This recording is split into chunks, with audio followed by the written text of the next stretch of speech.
Si unimos una porción de silicio de tipo N y otra de tipo P, se obtiene una unión de diodo, a la que también se conoce como unión PN. Si añadimos un cable a cada extremo de esta combinación, obtendremos un diodo. El cable de extremo positivo del diodo se llama ánodo, y el del extremo negativo, cátodo. Generalmente el cátodo de un diodo está marcado con un punto rojo o una banda de color.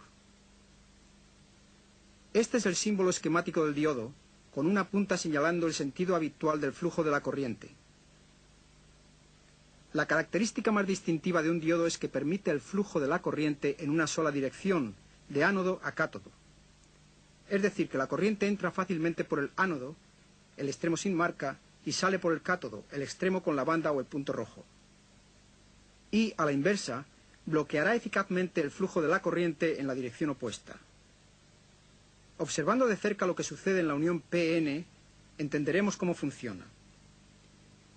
Cuando una porción de silicio del tipo P es unida a una porción de tipo N, los electrones libres del material de tipo N serán atraídos por los huecos del material del tipo P, y viceversa. Estos se atraen precipitadamente, se combinan, sus cargas se anulan unas a otras y se crea así un área de material estable y por lo tanto neutral. Recuerde que los lados opuestos se atraen y que los iguales se repelen. El área neutral de cargas anuladas evita, pues, posterior intercambio de electrones o de huecos. Este área actúa como una barrera entre las zonas P y N, evitando posterior migración entre las dos zonas. Esta barrera crea una diferencia de potencial entre las dos zonas al haber abundancia de huecos positivos en la zona P y exceso de electrones libres negativos en la zona N. Si entonces aplicamos un voltaje externo a un diodo, podremos ver por qué los diodos conducen la corriente en una sola dirección. Pero antes de hacer esto, debemos integrar en el circuito una carga de circuito tal como una resistencia. Esta resistencia protegerá al diodo en el caso de una sobrecarga de corriente. Y esta protección es necesaria, ya que un flujo alto de corriente puede dañar a los semiconductores. Aquí se conecta un voltaje positivo a la zona P, o sea, al ánodo. Si este voltaje es lo suficientemente alto como para vencer la diferencia de potencial en el dispositivo, también vencerá la barrera neutral de la unión PN. La barrera desaparecerá y la corriente fluirá a través del diodo. El voltaje aplicado de esta forma se llama polarización directa.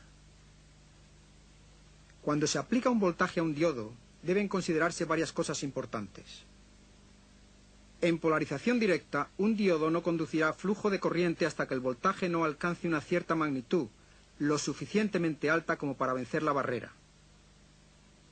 El voltaje con el cual el diodo se vuelve conductor en su polarización directa se llama tensión umbral. Para un diodo de silicio, esta tensión umbral es de aproximadamente 0,6 voltios. Para un diodo de germanio, el segundo material más comúnmente usado en diodos, la tensión umbral es más baja, de 0,2 o de 0,3 voltios.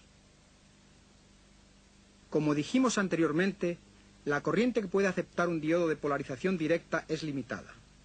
Si la corriente directa aumenta demasiado, puede ocasionar que el semiconductor quede dañado o se funda. Por esta razón, debe usarse un limitador de corriente que proteja los circuitos de los semiconductores. En ciertas aplicaciones, tales como un control de circuito, podría ser eficaz el aplicar una polarización inversa al diodo. Esto asegura que el diodo no conduzca la corriente o que ésta no pase en una dirección determinada. Si invertimos la polaridad del voltaje externo, la barrera entre las zonas P y N aumenta y no hay flujo de corriente. El voltaje aplicado de esta forma se llama polarización inversa. Sin embargo, un voltaje inverso demasiado alto puede dañar el diodo y causar que éste conduzca la corriente en la dirección opuesta. Y la repentina sobrecarga de corriente resultante puede reventarlo. Como el grado de voltaje aplicado a un diodo es muy importante para su adecuado funcionamiento, los diodos son generalmente clasificados en términos de su capacidad máxima y media de conducción directa y en términos de tensión inversa o tensión máxima inversa. No puede excederse ninguno de estos valores, ya que de hacerlo se destruiría el diodo.